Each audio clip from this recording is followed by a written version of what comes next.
York one night and I see a guy jogging, 82 below zero. The guy's jogging. I have to tell you this from my heart. Never in my life have I had a stronger urge to run over another human being with my car. He would have thanked me, I know he would have. This guy's got a problem, he just don't know how to quit, that's all. Probably left his wife hanging on his leg. Not again, Herbie, you'll die out there. Shut up, I gotta run, I run every day. I don't get jogging, I've tried it, I wasn't very good. I'd run a mile, buy half a dozen donuts, and then walk home.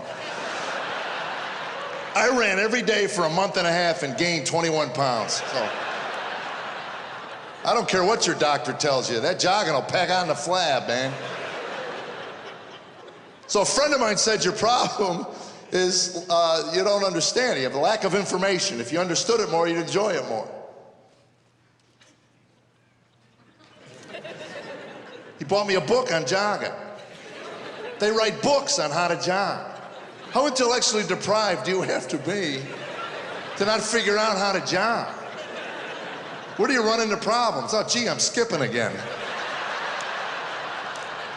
You know, honey, there's a lot more to this jogging than meets the eye. Are there people in America so dense they see runners on the horizon? How do they do that? There's got to be a book. And the book is thick. It means they fill it with information you'll never use.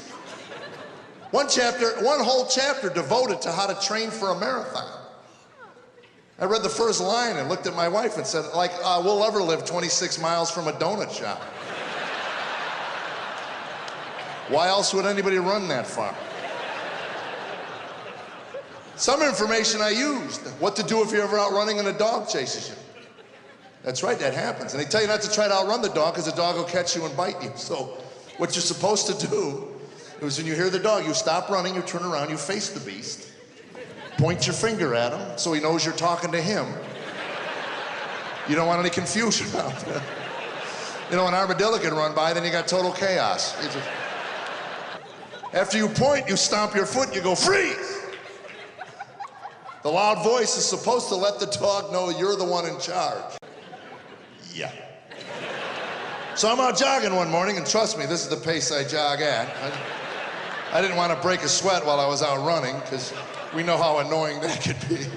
And I got my zone, and you runners know what a zone is. That's where your thoughts become so focused on one thing, and I'm thinking glazed. I'm gonna get a glazed.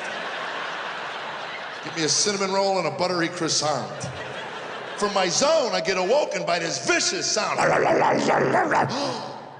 stop running, and I turn around, coming down the street, full bore, with his teeth flared. These are teeth. Is this tiny little three-legged dog. Thing's missing his right front leg, and he is motoring. He's like, well, perhaps I'm warped. But I thought it was the funniest thing I'd ever seen. I couldn't get freeze out. I was laughing at him. I just pointing at him and spitting on myself. He kept coming. So anyway, he got close enough to me. I got nervous. I let him have it. I went, freeze! And just like the book, the dog stopped and began to tip where the leg was missing. Poor thing, I could see it in his eyes. Oh, not again! And he hopped up right away and growled, I go, too late, man, you blew it. I was scared, I was, man, not no more. Why don't you come with me, I'll get you Krispy Kreme.